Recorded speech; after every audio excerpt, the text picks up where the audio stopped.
Guys, আসসালামু আলাইকুম। আশা করি আপনারা সবাই ভালো আছেন। আজকে আবার নতুন একটা রেসিপি নিয়ে হাজির হলাম। আর আজকে আমি আলুর দম আর লুচি বানাবো। এই দেখুন, আমি বাজার থেকে কত ছোট ছোট আলু কিনে আনাইছি। এবার এগুলো আমি পরিষ্কার করে ধুয়ে নিব।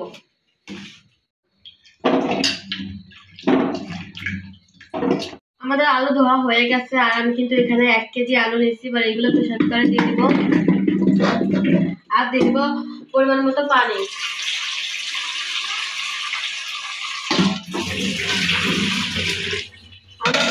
আমাদের পানি দেওয়া হয়ে গেছে আর এখন আমি অল্প পরিমাণে লবণ দিয়ে দিব।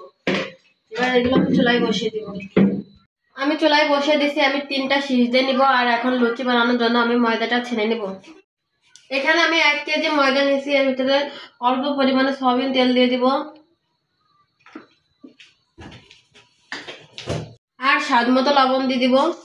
এবার এগুলো দিয়ে আমি একটু মাখিয়ে নিব আর অল্প অল্প পানি দিব আর একটা ডো তৈরি করে নিব। বানানো হয়ে গেছে। এবার এর উপর একটা ঢাকনা দিয়ে ঢেকে রাখবো আর আমি 10 মিনিটের মতো রেখে দেবো। এই দেখুন, আমাদের আলু কিন্তু সিদ্ধ হয়ে গেছে। এবার এগুলো আমি একটা জালিতে ঢেলে দিব।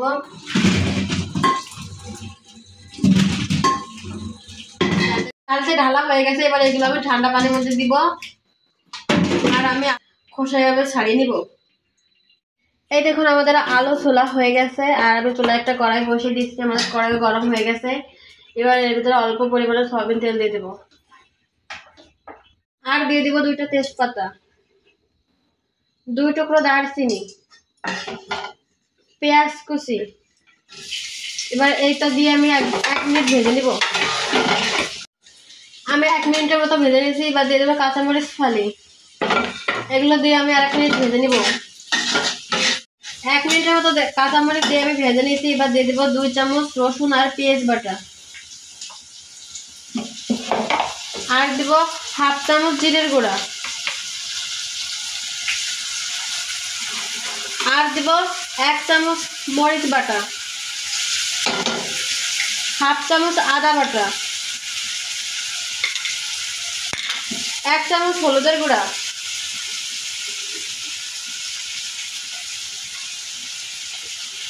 এগুলো দিয়ে আমি কিছুক্ষণ ভেজে নিব। আমি কিছুক্ষণ ভেজে নিতে এবার দিয়ে দেবো স্বাদ মতো লবণ আর এখানে আমি 2টা টমেটো ধুয়ে কেটে রেখেছি। এবার এই টমেটো দিয়ে দেবো। এবার এরপর দিয়ে আমি আরো 2 মিনিটের মতো কষিয়ে নিব। আমি 2 মিনিটের মতো কষিয়ে নিচ্ছি। এবার এর ভিতরে অল্প পরিমাণে পানি দিয়ে দিব আর আমি এটা ঢাকনা দিয়ে ঢেকে দিব। আর 3 মিনিটের মতো মশলাটাকে ভালো করে কষিয়ে নিব। ফিরে এলাম 3 মিনিট পরে। এবার আমরা ঢাকনা নামিয়ে নিব আর এই দেখুন, আমাদের মশলা কিন্তু কষানো হয়ে গেছে। এবার এর ভিতরে আলুগুলো দিয়ে দেব। আলুগুলো দিয়ে আমি কিছুক্ষণ কষিয়ে নেব। আমি কিছুক্ষণ আলু কষিয়ে নিচ্ছি। এবার এর ভিতরে পানি দিয়ে দিব। আমি পরিমাণ মতো পানি দিয়ে দিচ্ছি সিদ্ধ হওয়ার জন্য। এবার আমরা ঢাকনা দিয়ে ঢেকে দেব আর 15 মিনিটের মতো রান্না করে নেব। ফিরে এলাম 15 মিনিট পরে আর এই দেখুন, আমাদের আলু কিন্তু সিদ্ধ হয়ে গেছে আর পানিও কতটা শুকায় গেছে। এবার এর ভিতরে অল্প পরিমাণে চিনি দিয়ে দেবো। অল্প পরিমাণে চিনি দিলাম, আপনারা চাইলে নাও দিতে পারেন। এবার এগুলো মিশিয়ে নিব। এখানে আমি ভাজা জিরে নিচ্ছি আর নিচ্ছি 4টা এলাচ। এবার এগুলো আমি গুঁড়ো করে নিব।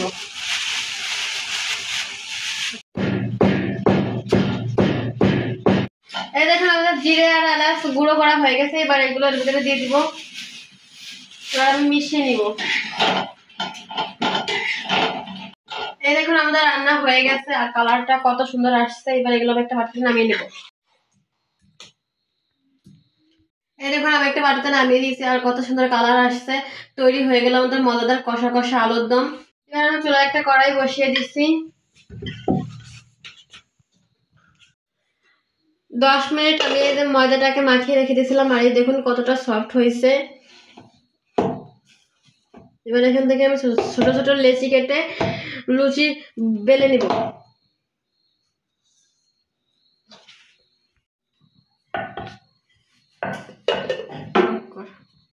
এই দেখুন আমাদের লুচি বেলা হয়ে গেছে আর আমার কড়াইও গরম হয়ে গেছে। এবারে পরিমাণ মতো সবই তেল দিয়ে দিব। আমাদের তেল দেওয়া হয়ে গেছে, এবারে তেলটাকে কিছুক্ষণ গরম করে নিব। আমাদের তেল গরম হয়ে গেছে, এবার আমি লুচিগুলো তেলের ভিতরে দিয়ে দিব আর এক এক করে সব লুচিগুলো ভেজে নিব। এই দেখুন আমাদের লুচিগুলো কি পরিমাণে ফুলছে। আমাদের লুচি হয়ে গেছে, এবার আমি তেল ঝরিয়ে আমি একটা চালনে রেখে দিব। এই দেখুন আমাদের লুচি বানানো হয়ে গেছে। এই দেখুন বন্ধুরা কতটা সফট হয়েছে।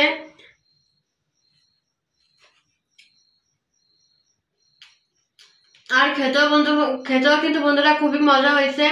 আর এভাবে আপনারা চাইলে কিন্তু বাড়ি বানিয়ে খেয়ে দেখতে পারেন। কষা কষা আলুর দম আর লুচি। ভিডিওটা ভালো লাগলে আপনারা অবশ্যই একবার হলে বাড়িতে ট্রাই করবেন। ভালো লাগলে like, comment, share and subscribe করবেন। ভালো থাকবেন। আল্লাহ হাফেজ।